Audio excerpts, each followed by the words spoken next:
వాళ్ళు ఎంతమంది ఉన్నారండి? ఇప్పుడు చాలా మంది ఉన్నారు. ఏదో ఒకప్పుడు నార్మల్ పర్సన్ కోసం చెప్పి నార్మల్ పర్సన్ ఎక్కడ ఉన్నారు? అందులో ఎవరున్నారు?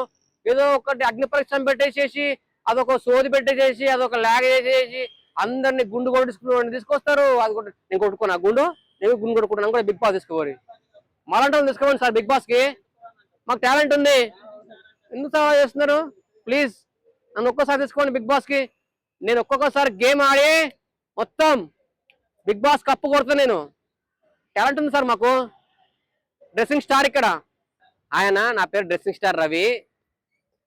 నేను బిగ్ బాస్ చూస్తుంటాను. నాకు బిగ్ బాస్ లో నాకు నచ్చింది ఏంటంటే వీళ్ళు వైల్డ్ కార్డ్ ఎంట్రీ ద్వారా 6 వచ్చారు.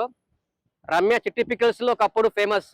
చిట్టి పికల్స్ కొనాలంటే ఆస్తులు అమ్ముకోవాలని చెప్పేసి ఒకప్పుడు ట్రోల్ చేసి ఆమెను ఫేమస్ చేసిరు. చాలా మంది ఫేమస్ చేసిరు, ఎంతో మంది ఫేమస్ అయిపోయారు. కానీ బిగ్ బాస్ కి వైల్డ్ కార్డ్ ఎంట్రీ ద్వారా రమ్యశ్రీ ఎందుకు తీసుకొచ్చారో నాకు అర్థం కాలేదు.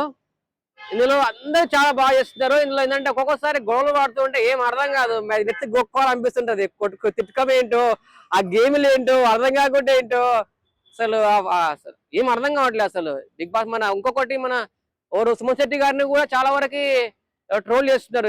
ఎందుకు అందరు కలిసి ఒక్కని చేసి ఎందుకు అతను ఏదో ఏదో చేయడము, అతను ఏదో తీకపోవడము, స్ప్రే వచ్చడము, మొత్తం పాపం ఎందుకండి ఆయన అమాయకం చేస్తున్నారు. అతను ఫేమస్ యాక్టర్ అండి.